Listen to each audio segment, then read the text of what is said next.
Okay. So we're here. We already completed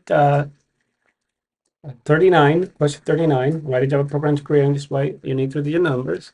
Now we move on to question 40. Okay. Now I want to first give you a little bit of rundown on what my train of thought was in resolving this challenge. Put my phone away. Okay. So I knew from our previous challenges that there was a system properties that will give me information on my system.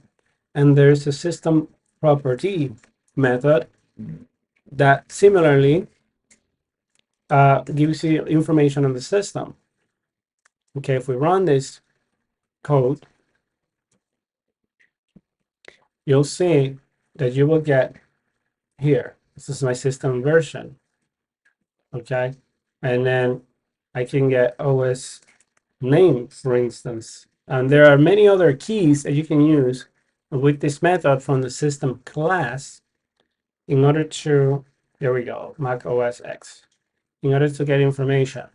Now, from this system class, I learned about properties and keys, so keys and values, maps, hash maps, and so on. Okay, and in doing that, okay, there we go. And in doing that, I learned that there was a character set in the character class as opposed to the character class, which we used before in one of our previous challenges. Now, the character set, I'm going to look for the static methods here because there's a lot of methods, has an available character sets methods that gives me all the character sets available in my system. Okay, and I'm going to run that and I want to show you something. Okay, so if I run that, okay, I get keys and values, so a map. Okay, now this is in brackets, as you can see. Okay, and this is a key and map, excuse me, key and value map of each of the character sets. As you can see, the character sets have keys that are identical to their values. Okay, they are identical. Keep that in mind because that's important. Okay, so I was not getting the list that the questions is asking for because it's asking for a list. Another thing that I noticed later on after I already resolved it is that it's asking for sets. And that is key right here because you will think sets is like, you know, a set meaning two or groupings, right? But it's actually referring to literal sets within Java. And I'll show you how that works. So character sets, okay, returns a sorted map. Okay, so I went to sorted maps. And this is how I went through resolving this. Okay, then I noticed that, we'll go here, instance method, that the character set has a key set method. All right, remember that the previous character set class actually implements all these methods, the key set. Now this returns a set view. A set view, if you remember, set is part of the collections interface. And the difference between a set and a regular array or an array list or others is that the set does not return duplicate strings or duplicate values. So if we pull this, if we pull the return of the character set method, as you can see, the key and the value that the key represents are identical. So when we run a set, if we deposit this into a set, since these are all string representations of the key and the value, these are considered duplicate entries in a set because the set is an array that does not allow duplicate representations of anything. So we're only going to get one of these, okay? And so using that key set method, let's go back up. Okay, I'm in the here. Using the key set method, if we go to set, and you see, okay, look at the a collection that contains no duplicate elements. You see, that's the description of that set. All right, and as you can see, this is the interface, the collections interface, because it is. Now, no duplicate elements. So if we use the key set string, we're supposed to get no duplicate elements. So the key and the value have duplicate representations. So we're only going to get one of those. And so what I did was use the character set method with the key set method in order to eliminate one of those things. Okay, to eliminate one of those values. And there we go. Now you have just one of the two values. Now you ask, well, which one of the two is it? Is it the key or is it the set, right? Because the key and the set are string representations of their respective values.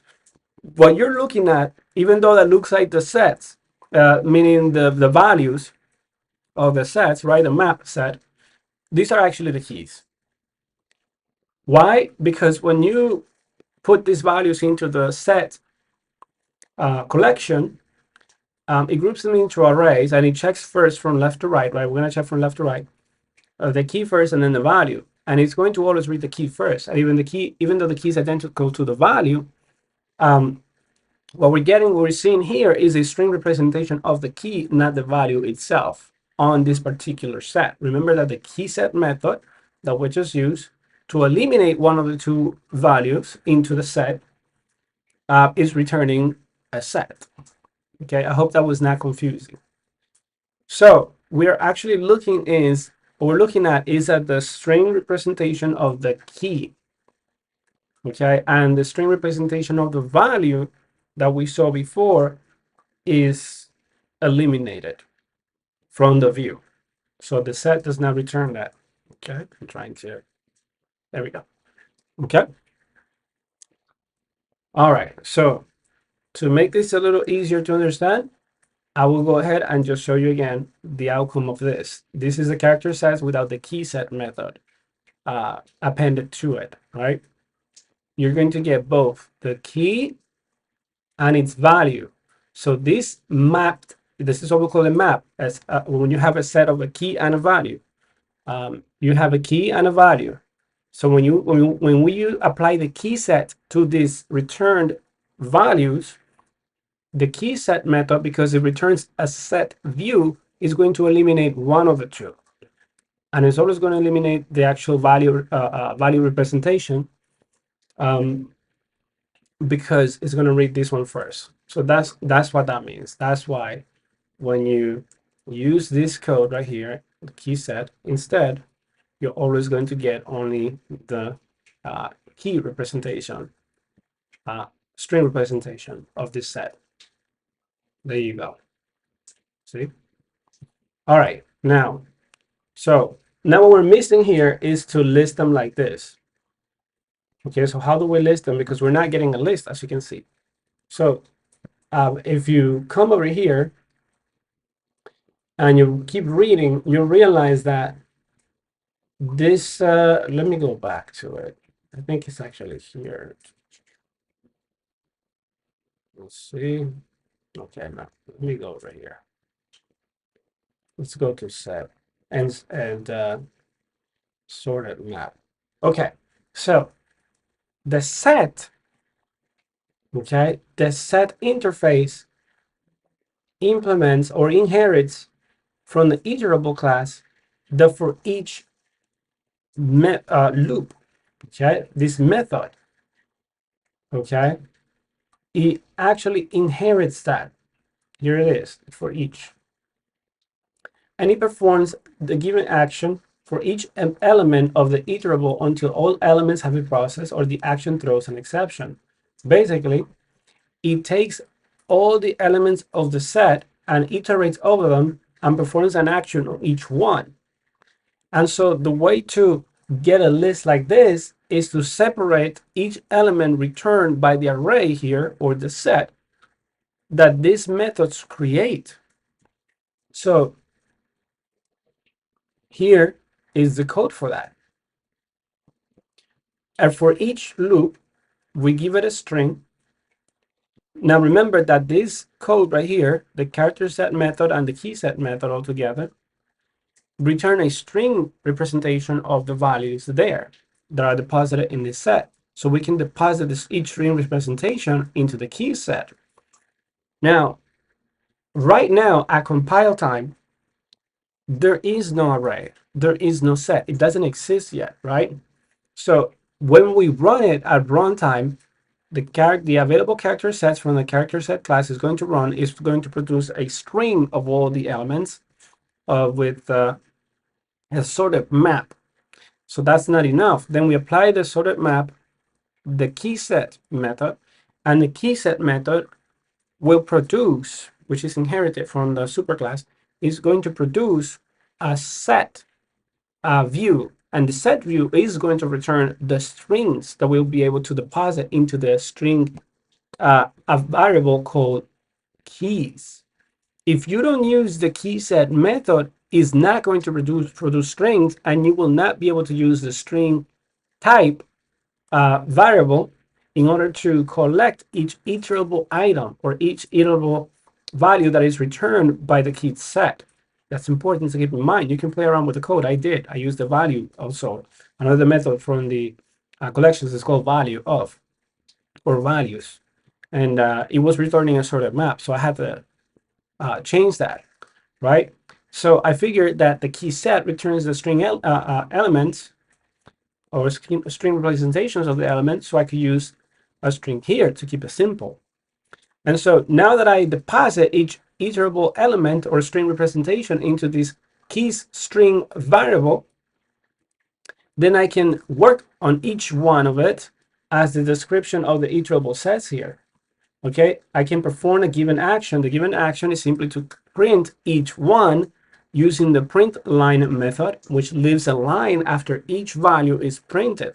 And therefore, I can print one value, leave a line, and print the next below it, thus creating the list that the question is asking me to create. And here's what that looks like.